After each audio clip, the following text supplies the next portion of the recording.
भागलपुर इसाकचक थाना क्षेत्र के भोलानाथ पुल के समीप संचालित नशा मुक्ति केंद्र में सोमवार की सुबह भर्ती मरीज अमरेश कुमार की संदिग्ध परिस्थिति में मौत हो गई। अमरेश मधेपुरा जिला के गवालपाड़ा थाना क्षेत्र के रामनगर के रहने वाले थे, जिसे 25 जून को उनकी पत्नी खुशी गुप्ता ने नशा मुक्ति केंद्र में भर्ती कराया था।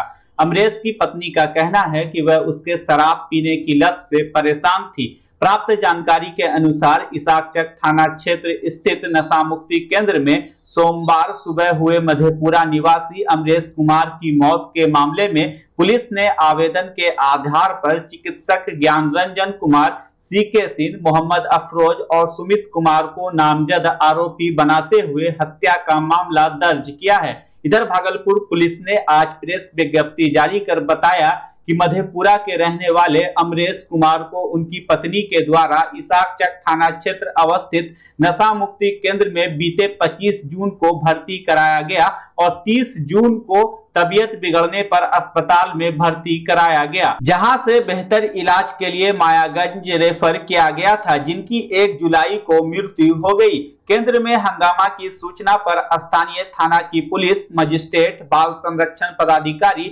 एवं अंचलाधिकारी के द्वारा मामले की छानबीन की गई। साथ ही विधि व्यवस्था की दृष्टिकोण से अनुमंडल पदाधिकारी एवं पुलिस उपाधीक्षक नगर के द्वारा भी घटना स्थल का निरीक्षण किया गया एवं जांच कर रहे टीम को आवश्यक दिशा निर्देश दिया गया है। वहीं घटना स्थल से नशा मुक्ति केंद्र के संचालक, सभी चिकित्सक और स्टाफ सीसीटीवी के डीवीआर सहित फरार पाए गए। जारी प्रेस विज्ञप्ति के मुताबिक घटना स्थल पर एफएसएल टीम को भी बुलाया जा रहा है एवं आसपास लगे अन्य सीसीटीवी को खंगाला जा रहा है। साथ ही अन्य बिंदुओं पर भी जांच की जा रही है, जबकि शव का पोस्टमार्टम कराया गया एवं बिस्रा को सुरक्षित रखा गया है। वहीं घटना को लेकर भागलपुर जिला के पुलिस कप्तान आनंद कुमार ने बताया कि मृतक के भाई के लिखित आवेदन के आधार पर इसाकचक थाना में सुसंगत धाराओं में केस दर्ज कर अगतर कार्रवाई की जा रही है। कल ये मामला प्रकाश में आया था, जिसमें कि एक निजी नशा मुक्ति केंद्र इसाकचक थाना के भोलानाथ पुल के पास संचालित था और उसमें जो एडमिट एक युवक था, जिसकी अस्पताल में इलाज के दौरान मौत हो गई। और पुलिस के पास जब मामला संज्ञान में आया तो पुलिस ने जाके वहाँ जांच किया और उनके परिजनों को बुलाया गया और परिजनों के द्वारा एक आवेदन दिया गया है, जिसमें हत्या का मुकदमा उन्होंने 4 लोगों के खिलाफ लिखाया है। उसकी जांच पुलिस के द्वारा की जा रही है और पोस्टमार्टम रिपोर्ट का भी हम लोग इंतज़ार कर रहे हैं।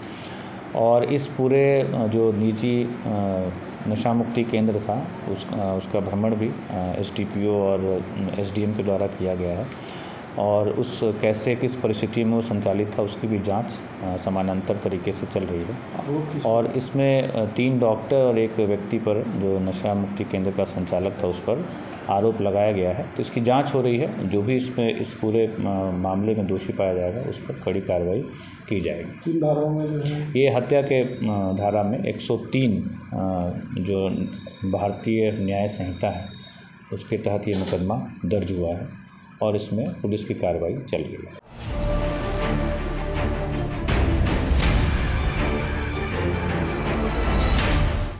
तिलकामांझी भागलपुर विश्वविद्यालय के कुलपति प्रोफेसर जवाहर लाल ने आज मारवाड़ी कॉलेज में चल रहे स्नातक पार्ट 3 के मूल्यांकन का औचक निरीक्षण किया। उन्होंने हरेक शिक्षक के पास जाकर मूल्यांकन की जानकारी ली, शिक्षक कैसे मूल्यांकन कर रहे हैं यह भी देखा। अलग अलग विषयों की कॉपियों की जांच कर रहे शिक्षकों से उन्होंने जानकारी ली कि उनके द्वारा कितनी कॉपी जांची गई है और मूल्यांकन कब तक पूरा हो जाएगा। निरीक्षण के दौरान वीसी के तेवर काफी तल्ख दिखे। दरअसल उन्हें गुप्त सूचना मिली थी कि कॉपी जांचने वाले शिक्षक मूल्यांकन कार्य में गड़बड़ी कर रहे हैं। हालांकि निरीक्षण के दौरान इसका कोई ठोस सबूत कुलपति को नहीं मिला, लेकिन उन्होंने मूल्यांकन कार्य में लगे शिक्षकों को सख्त हिदायत दी।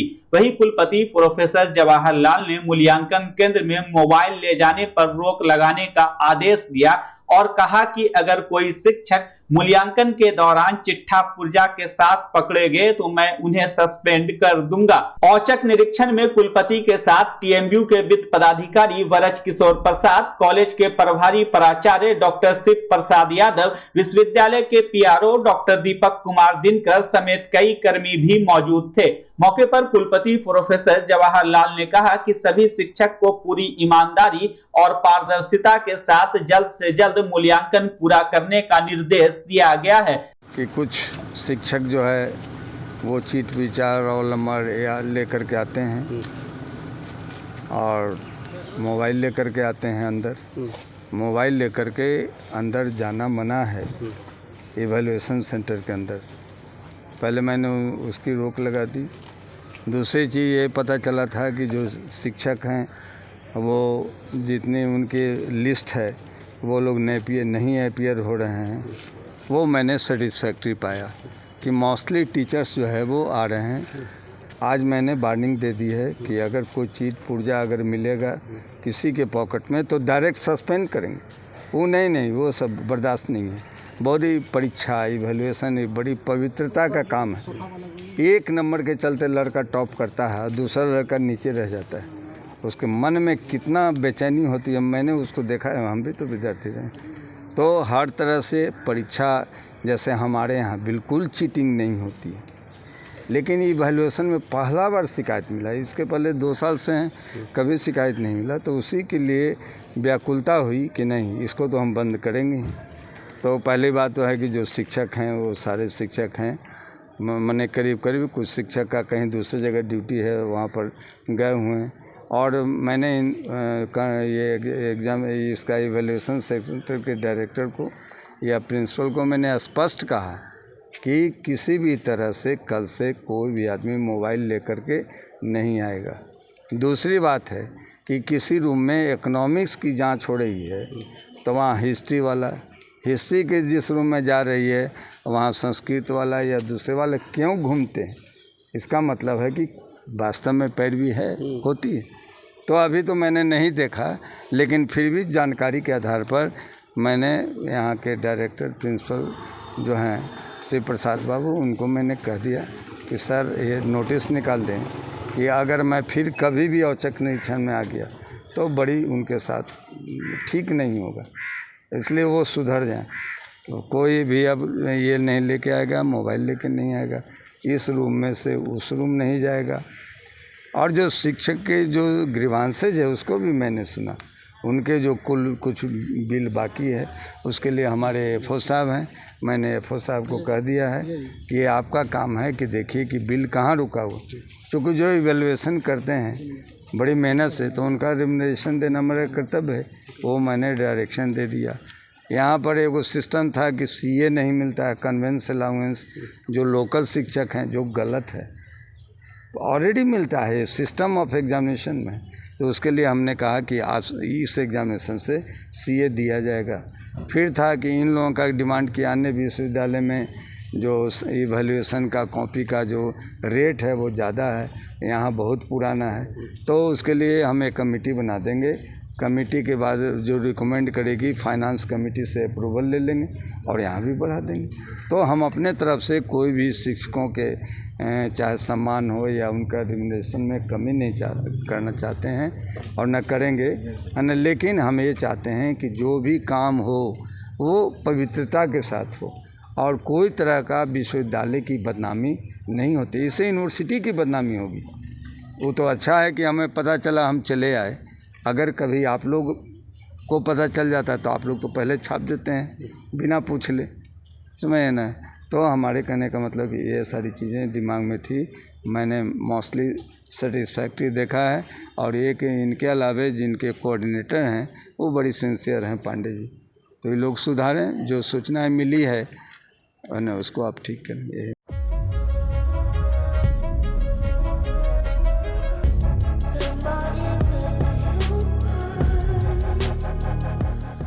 भागलपुर में रुक रुक कर हो रही बारिश से लोगों को भीषण उमस और गर्मी से राहत मिली है। बीते सोमवार को भी दिन भर आसमान में बादल छाए रहे। वहीं आज सुबह से लगातार हो रही हल्की बारिश से तापमान में गिरावट आई है। लंबे इंतजार के बाद हुई बारिश से किसानों और आम लोगों में काफी खुशी है। इधर वर्षा के बाद नाथनगर के विभिन्न इलाकों में नरकीय स्थिति बन गई है।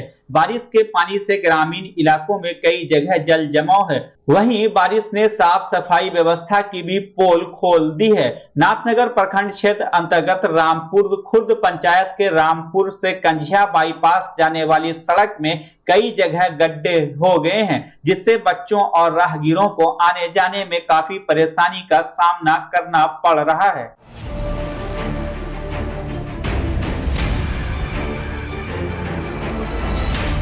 ऑपरेशन मुस्कान के तहत आज भागलपुर पुलिस ने कुल 25 मोबाइल जिसकी कीमत करीब 5 लाख के आसपास है, उसे बरामद कर वास्तविक मोबाइल धारकों को सुपुर्द किया। बता दें कि पुलिस मुख्यालय के निर्देशानुसार ऑपरेशन मुस्कान के तहत मोबाइल बरामदगी के लिए निर्देश दिया गया है। इसी कड़ी में भागलपुर पुलिस लगातार वरीय पुलिस अधीक्षक आनंद कुमार के निर्देश पर गुम हुए मोबाइल को खोजकर उसके वास्तविक धारकों को लौटा रही है।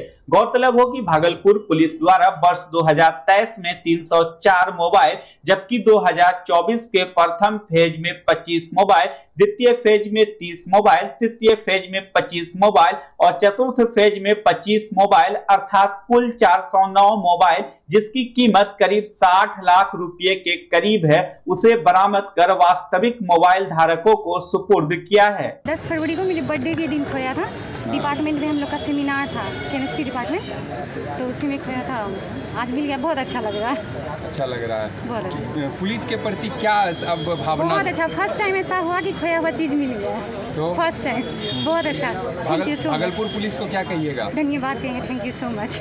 भरोसा है पुलिस पे, भागलपुर पुलिस? हाँ, फर्स्ट टाइम बोले तो फर्स्ट टाइम ऐसा हुआ कि वो मेरा खोले नहीं, इस बहुत खोया है मेरा, फर्स्ट टाइम मिला है मेरा, बहुत अच्छा लगा।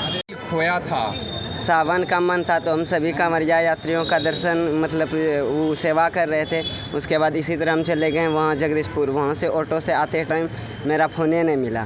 उसके बाद हम उस दिन कसम खा लिए कि जब तक मेरा फ़ोन नहीं मिलेगा तो हम भोला बाबा का कभी पूजा नहीं करेंगे। और उसके बाद जैसे ये मेरा फ़ोन मिला तो हम 1 साल के बाद हम उसका पूजा किए। आज फ़ोन मिला है, भरोसा पुलिस पे जगह है। हाँ, तो हमको यकीन था कि मैं अगर सच में नहीं मिलता तो हम कभी पूजा नहीं करते। पुलिस के द्वारा ये ऑपरेशन मुस्कान, जिसके तहत लोगों के जो खोए हुए या चोरी हुए या छिनतई के दौरान जो मोबाइल उनके हाथ से कोई ले लिया, उसकी पुलिस खोज करती है और उसको बरामद करके जो उसके वास्तविक अधिकारी हैं, जिन्होंने मोबाइल ख़रीदा है, जिसके यहाँ से चोरी हुआ है, उसको उपलब्ध कराती है। और उसी कड़ी में आज 25 मोबाइल को रिकवर करके और उसके जो वास्तविक धारक हैं उनको उपलब्ध कराया गया है। और इसमें 18 साल के युवा से लेकर 70 साल के बुज़ुर्ग तक इस आज के कार्यक्रम में आए थे। और ये पुलिस के द्वारा एक बड़ा कदम है जो पिछले 1 साल से लगातार भागलपुर पुलिस के द्वारा किया जा रहा है। और 409 मोबाइल, लगभग 1 करोड़ के मूल्य के 409 मोबाइल अभी तक उसके वास्तविक धारकों को वापस किया जा चुका है। और यह मुहिम आगे भी लगातार जारी रहेगी। और जब किसी का कोई भी खोया हुआ वस्तु वापस मिलता है तो बिल्कुल उनको खुशी होती है और चेहरे पर मुस्कान आती है। तो इस मुस्कान के लिए भागलपुर पुलिस लगातार प्रयास कर रही है और आगे भी प्रयास करती रहेगी। आज कितने मोबाइल थे? आज 25 मोबाइल थे, लगभग 5 लाख उनकी कीमत होगी। और सभी को उनके वास्तविक धारकों को उनको वापस किया गया है।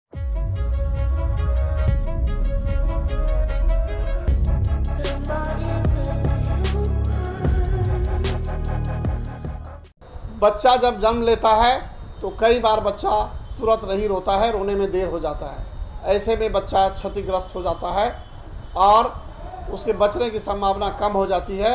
और यदि बचा तो भविष्य में उसमें विकलांगता की समस्या आती है, जिसे सीपी कहते हैं, जिसका कोई माकूल इलाज नहीं है और ज़िंदगी भर बच्चा विकलांगता से जूझ सकता है। ऐसे में पूरे संसार में कूलिंग थेरेपी का सहारा लिया जाता है, जन्म से ठीक 6 घंटा के अंदर यदि उसको कूलिंग थेरेपी दिया जाए तो उससे उसका सीपी की समस्या कम होती है और बचने की भी संभावना बढ़ती है। पहली बार बिहार झारखंड में आपके शहर के स्नेह नवजात शिशु बाल सेवा केंद्र में यह मशीन उपलब्ध है। कभी भी ऐसी बात हो कि बच्चा रोने में विलम्ब हो गया तो आप स्नेह नवजात शिशु बाल सेवा केंद्र में जरूर संपर्क करें।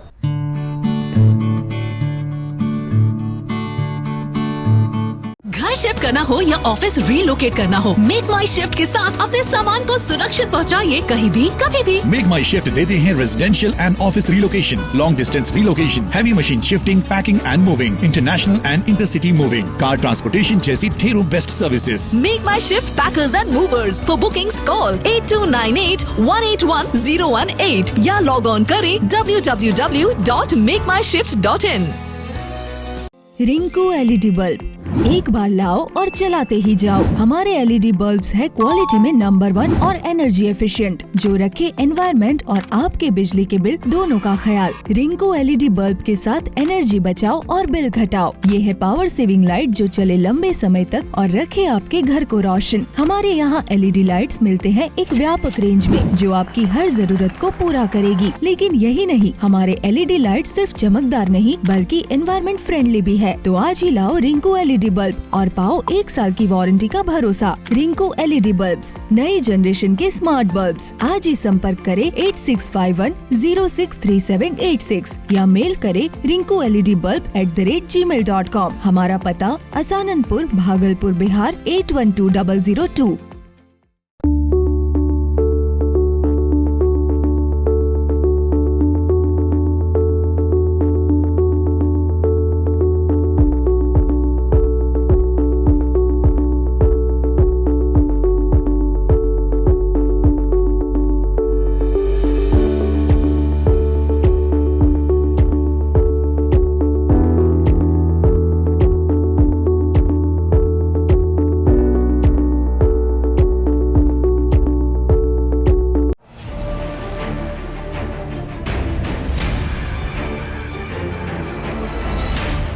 भागलपुर ट्रिपल आईटी का जापानी कंपनी ह्यूमन रिसोर्सिया के बीच मंगलवार को सफलतापूर्वक एमओयू हुआ।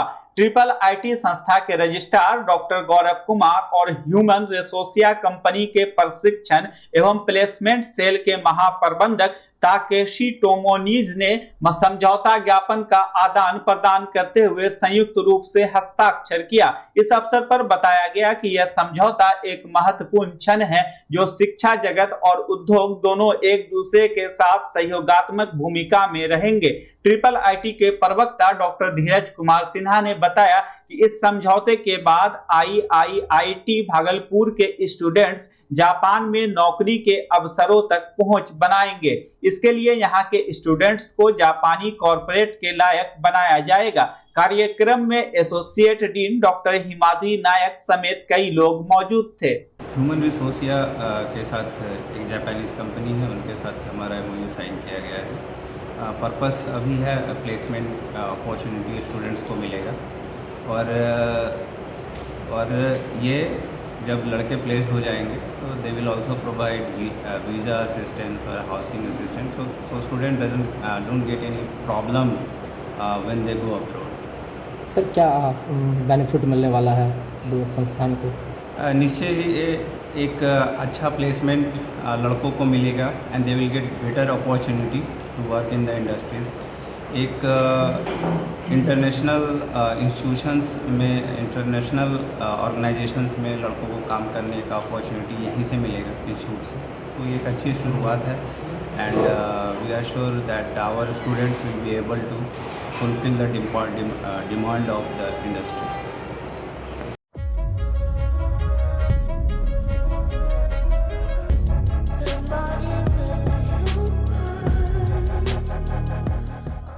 अंजुमन बागो बहार ब्रह्मपुरा के बैनर तले सोमवार को भागलपुर गांधी शांति प्रतिष्ठान केंद्र में प्रोफेसर मनाजिर हरगानवी की जयंती मनाई गई। इस अवसर पर कोलकाता के शायर हलीम साबिर को मनाजिर हरगानवी अवार्ड से सम्मानित किया गया।